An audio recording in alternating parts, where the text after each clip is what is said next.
إن الحمد لله نحمده ونستعينه ونستغفره ونعوذ بالله من شرور أنفسنا ومن سيئات أعمالنا من يهديه الله فلا مضل له ومن يضلله فلا هادي له وأشهد أن لا إله إلا الله وحده لا شريك له وأشهد أن محمدًا عبده ورسوله صلى الله عليه وعلى آله وأصحابه أجمعين ومن تبعه بالإحسان إلى يوم الدين. يا أيها الذين آمنوا اتقوا الله حق تقاته ولا تموتن إلا وأنتم مسلمون. يا أيها الذين آمنوا اتقوا الله وقولوا قولا سديدا يصلح لكم أعمالكم ويغفر لكم ذنوبكم ومن يطع الله ورسوله فقد فاز فوزا عظيما. يا أيها الناس اتقوا ربكم الذي خلقكم من نفس واحدة وخلق منها زوجها وبث منهما رجالا كثيرا ونساء واتقوا الله الذي تساءلون به والأرحام إن الله كان عليكم رقيبا. أما بعد barcha g'alamlarni, barcha mahluqotlarni yo'qdan bor qilib, tarbiyalab, ne'matlantirib turishi, o'zining iksiz, cheksiz siy-hurmatlarida, ne'matlarida yashatushi, bizga eng ulug' bo'lak iymon, islom, Qur'on bo'lagin bo'lak etishi, Robbimiz Alloh taolaga maqtovlarimiz, rahmat, shukrlarimiz, hamd va sanalarimiz bo'lsin. G'alamlarga Allohning ulug' rahmati bizning uchun eng xayrli o'rnak bo'lgan suyukli ustozimiz Muhammad Mustafa alayhissalatu vassalamga Allohning salomlari, salovatlari, xayr duolari erishib tursin. Shulayq uning oilasina, uning sahobalarına ham uning ortidan erib boruvchi barliq iymon egilari, bütün mu'min musulmonlarga da salam, eminlik, Allohning rahmati va barakati bo'lsin. Ushbu jum'a kunida Allohning amrini o'tim deb Allohning yurtiga kelganda har birimizning odim sayin Alloh taolo izgi amallarimizni orttirib, gunoh, xato va kimchiliklarimizni g'afu aylasaydi. Hurmatli din qardoshlarim, biz bu dunyoga Alloh taolaning tilagi bilan keldik, ham uning amri bilan bu dunyodan ketamiz. Alloh bizga yashaw baxtin nasib etdi. Yashawni, umrni bizga bo'lak etdi. Ammo yashaw, umr vaqtlicha berildi. Belgili bir vaqt qo'llanib tururga bergach, xo'jasi uni kiri ola. Peygamberimiz vaqtında bulgan bir vaqigani söylep ketasim kela. Peygamberimiz Muhammed sallallahu aleyhi ve sellem zamanında iki sahaba Ummu Süleym hem Abu Talha nikahlanışalar. Hem alarının ulları tuva. Әти әнисе үзләренең газиз, бәгыр җимешле балаларын бик яраталар. Алар гына да түгел, хәтта Пәйгамбәрбез Мухаммад саллаллаху алейхи ва саллям да аларның балаларын күреп, белеп, күргән сайын аңа яхшы мугамәлә күрсәтә. Аны хөрмәтле иде. Көннәрдән бер көнне Аллаһның тәкъдире белән аларның өйләренә зур кайгы килә. Кичкенә сабый бала кинәт авырый һәм бакыйлыкка күчә. Бу вакыт әтиләре Абу Талха сәфәрдә була һәм сәфәрдән кайткач, инде булай да авыр кайгы кичергән әнисе Умму Сүлейм өйдәгеләргә Абу Талха кайткач, улларының үлемен әйтмәскә куша. Ата кеше арыган хәлдә сәфәрдән кайтып кергәч, хатыны ирен ашата, эшертә һәм тыныч кына сорау бирә.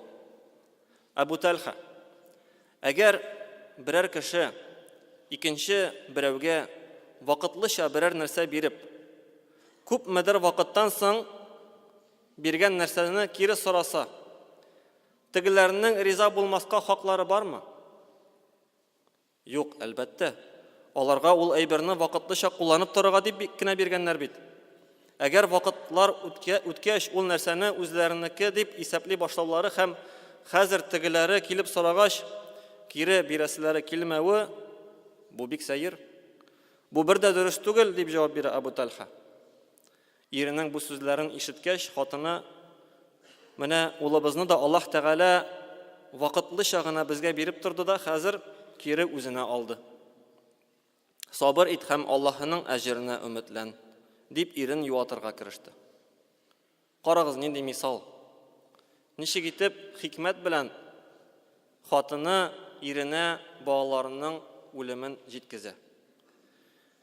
Һәм иртә белән бу хәл пәйгамбәребезгә килеп ирешкәч, ул аларның гаиләләренә бәрәкәт сорап дуга кыла. Һәм бу вакыйганы риваят итүче еллар үткәннән соң мәчеттә мин аларның, ягъни Суләйм белән Абу Талханың 7 баласын күрдем ди. Ягъни Аллаһ Тәгалә аларга күп балалар биргән. 7 баласын күрдем, барысы да Коръәнне яттан беләләр иде. Күпләр Аллаһның нигъмәтләрен һич тартынмыйча, рәхәтләнеп кабул итәләр, алалар, хәтта рәхмәтен дә әйтергә оныталар. Бик тиз ул нигъмәтләргә ияләшеп, шулай булырга тиеш, һәр вакытта да булай булырга тиеш дип карыйлар. Аллаһ Тәгалә бер бәндәсенә нәрсәнедер бирә икән, үзенекен бирә бит. Алганда да бары тик үзенекен генә ала. Кайчакларда җанга бик авыр булса да, менә шушы хакыйкатьне аңлаучы кеше хак мөселман була җәмәгать. Пәйгамбәребез Мухаммад алейхиссалату вассалам үзенең бер хадисендә безгә бер киңәш бирә. Акфиру мин зикри хадимил лаззат. Ләззәтләрне үзүче үлемне ешрак искә алыгыз ди. Ләззәтләрне үзүче үлемне ешрак искә алыгыз дип пәйгамбәребез безгә киңәш бирде. Һәркем бу дөньядан иртәме, соңмы вакыты килеп җиткәч китәчәк. Байлымы ул, фәкыйрме, патшамы яки кулмы, үзләрен бийек Раббы дип санаучы фиргавеннәр дә һәм хәтта Аллаһының сөекле бәндәләре, Аллаһының якын дуслары, пәйгамбәрләр дә бу дөнья белән барысы да хушлашты. Үлем ул хакыйкать. Аны беркем дә инкар итми. Бүтенебез дә, мин дә, син дә аны татыячакбыз. Аллаһ Раббыбыз үзенең китабы Коръәндә 3 кат кабатлап, Әл-Гимран сүрәсенең 185-нче аятында да, Әл-Анбия сүрәсенең 35-нче аятында да, Әл-Анкабут сүрәсенең 57-нче аятында да 3 кат кабатлап әйтә: "Куллу нафсин заиқатул маут". Һәрбер җан үлемне татыячак ди. Һәрбер җан үлемне татыячак диде. Үлемнән качып котылып булмый. Аның белән сатулашып та булмый. Үлемнән коткаручы дару да юк. Аның кайчан һәм кайда киләсен Аллаһ гына белә. Әгәр берәр кардәшкә шундый сорау бирсәң: "Кардәш, менә булырга мөмкинме шулай? Син бүген өеңә кайтасың кич белән һәм вафат буласың. Һәм иртәгә без сине узатабыз, җиназа укып сине җирлибез. Булырга мөмкинме синең белән шулай дип бер кардәштән сорасаң, ул һәрберебез шулай дип әйтер. Һәрберебезгә шундый сорау бирсәләр, әлбәттә мөмкин дип әйтербез. Беребез дә белми. Безнең белән кич белән шундый хәл булырга мөмкин, без дә вафат булырга мөмкинбез. Һәм күпме кеше безнең арадан китеп торалар. Төрлесе төрлечә. Үлүчләр арасында яшьләр дә бик күп хәзерге вакытта. Кемдер авырып, ширләп, картайып, кемдер аварияларга эләгеп вафат була. Беребез дә машинага утыргач, минем белән мондый хәл булырга мөмкин түгел дип уйламыйбыз. Машинага утырдык, оныттык. Башыбызга да китермибез. Утырабыз да элдертәбез. Тизлекне арттырабыз. Ашыгабыз имеш каядыр. Безнең планнарыбыз бит бик күп. Эшләребез дә бик күп. Аларны эшләп каласы бар. Киләсе Рамазан аена планнар куябыз. Ел башыннан планлаштырабыз. Шулай итәрмен, тегеләй итәрмен, моны сатып алырмын, тегене сатырмын дибез. Балаларны үстереп, аларны аякка бастырырмыз. Өйләндерергә кирәк, кияүгә чыгарырмын, кияүгә бирермен. Оныкларны күрәсем бар, оныкларны күрәсе килә. Кемдер пенсияга чыккач намазга басырмын әле ди. Кемдер әле мин әле недоросный, ягъни мин әле өлгермәгән әле мин ди. Мәчеткә басырга, намазга басырга өлгермәгән ди. Әле вакыты җитмәгән ди. Әйтерсең, һәрберебезнең гарантия бар. Без бу вакытка кадәр әле исән булабыз, яки якыннарыбыз, туганнарыбыз, әти-әниләребез, балаларыбыз, оныкларыбыз, кардәшләребез исән булачак. Без алданабыз бу тормыш белән. Шайтан безне алдалый, үлемне оныттыра. Юк, мин план куймыйча яшәргә дип әйтмим, планнар куярга кирәк. Максатка омтылырга, тырышып эшләргә, яшәргә кирәк. Тик үлемне дә онытмаска. Аллаһ белән очрашырга һәр вакыт иман иясе әзер булырга тиеш. Без көн сайын йоклыйбыз.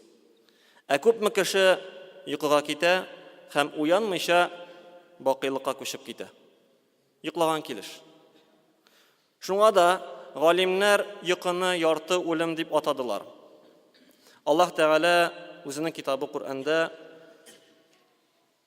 Аллаһу ятаваффал анфуса хина маутиха валлати лам тамут фи манамиха фayumsiku allati qada 'alayha al-maut wa yursilu al-ukhra ila ajalin musamma inna fi dhalika laayatin liqaumin yatafakkarun. Zumar surəsinin 42-ci ayətində Allah Rabbimiz әйтә, Allah кеше үлгәндә аның җанын алыр ди. Zumar surəsinin 42-ci ayətində Allah Rabbimiz әйтә, Allah кеше үлгәндә аның җанын алыр. Исәннәр йоклаганда Allah аларның җанын үзенә алып торыр. Шулай итеп, үлемгә хөкем ителгәннәрнең җанын үз янында калдырыр ди. Исәннәрнең җанын кайтарыр ди. Үлемгә хөкем ителгәннәрнең җанын үз янында калдырыр. Йокыда булучыларның җанын мәгълүм бер вакытка чаклы тәннәренә кире кайтарып торыр. Исәннәргә кире кайтарып тора бит. Билгеле бер вакытка чаклы тәннәренә кире кайтарып торыр. Шик юк. Фикер йөртүчеләр өчен монда катгый гыйбрәтләр бар ди Аллаһ Тәгалә. Йоклар алдыннан җәмәгать тәһарәтләнеп дуалар укып ятабызмы? Әгәр тәһарәтләнеп йокларга ятсак, фәрештәләр бит безгә уянганчы истигъфар кылып торалар. Пәйгамбәребез шуны хәбәр итте безгә. Кичерү сорап торалар бездән. Ягъни Аллаһтан безнең өчен дуа кылалар. Я Раббым, менә шушы йоклаучының гөнаһларын кичерсәң иде дип. Әгәр дә без йокларга ятканда элементарны просто тәһарәт алып йокларга ятсак. Пәйгамбәребез аны безгә вәгъдә итте. Аятул Курсине иң кимендә укып ятабызмы? Ихлас, Фалак, Нас сүрәсен 3 тапкыр укып, тәнебезне сөртеп ятабызмы? Пәйгамбәребез бит безгә шулай өйрәтте. Күбебез моны белә, тик ялкауланабыз. Безнең күбебез бит эштән, укудан кайткач араябыз, алҗыйбыз. Безнең тизрәк ятып йоклыйсы, ял итәсе килә. Пәйгамбәребез безнең йоклар алдыннан күп төрле дуалар укып ятырга, ягъни аларны укып ятырга өйрәтте. Мисал өчен: Бисмика Рабби вадa'tu janbi wa bika arfa'uh. In amsakta nafsi farhamha wa in arsaltaha fa'fadhha kama tahfazu bihi ibadaka as-salihin. Мәгънәсе: Раббым, синең исемең белән яттым, синең исемең белән торам. Әгәр син минем җанымны алсаң, аңа рахимле бул. Җибәрсәң, кире кайтарсаң җанымны, ягъни мин исән калсам, аны үзеңнең тугрылыклы бәндәләреңне саклаган кебек сакла. Бу дуга Бухари һәм Муслим хадис җыентыгында килә. Йоклар алдыннан, яни бу дуганы узун дисәк, аның иң кыскасы да бар. Пәйгамбәрбез аны да безгә өйрәтте. Бисмикаллаһумма амуту ва ахья. Бисмикаллаһумма амуту ва ахья. Шуны булса да әйтеп йокларга ятыйк җәмәгать. Синең исемең белән, я Аллаһ, мин үләм һәм тереләм. Безнең беребезнең дә үлемне искә аласы килми. Ягъни без күбезнең җаны аны теләми искә алырга. Без бит әле тәүбә кылуны, Аллаһтан гафу сорауны кичектерәбез. Коръән укырга өйрәнмибез. Һаман вакытны сузабыз. Иртәгә, киләсе айда башларсың, өлгерерсең. Гыйбарат кылу мәсьәләсендә әйтәм. Соңгарак, әле вакыт бар. Басарсың, өйрәнерсең. Ягъни шайтан безне алдалый. Намазны укыганда да Пәйгамбәрбез безгә киңәш итеп әйтте, ул намазны укыганда, бу намаз гомеремдә соңгы намаз итеп шулай итеп укыгыз, шундый хис белән. Бу намазы минем гомеремдә соңгы намаз дип, һәрбер намазны без шулай укырга тиешбез җәмәгать. Бәлки бүтән мин намаз укый алмамын. Бу гомеремдә соңгы ахыргы намаздыр. Әгәр дә без точно белсәк, бу намаз ахыргы намаз. Без аны ничек укыр идек? Анда безгә базардагы уйлар, фикерләр дә кермәс. Без бары тик bütün уйларыбызны, bütün фикерләребезне Аллаһка гына юнәлткән булырбыз. Әгәр дә конкретно, точно белсәк, бу намаз ахыргы намаз икән. Әмма ул киңәшендә беләбез Пәйгамбәребезнең. Әмма онытабыз. Пәйгамбәребез шулай ук әйтте, гамәлләр ахыргысына карап бәяләнә. Безнең үлер алдыннан гамәлебез нинди була, шуңа карап безнең bütün гомеребез дә шуңа карап бәяләнә. Шуңа күрә үлем алдыннан без ничек үләчәкбез? Нинди хәлдә? Нинди күркәм үлем булыр иде, әгәр дә без намаз вакытында, сәҗдәдә, яки Коръән укыганда, яки ниндидер изгелек кылганда, изге юлда булганда, Аллаһ Раббыбыз безнең җаныбызны алса. Андый мисалларны күрәбез дә, аларга көнләшәбез. Ә безнең белән шулай булачакмы? Без үлер алдыннан ла илаха иллаллаһ кәлимәсен әйтә алачакбызмы? Шуның турында борчылабызмы?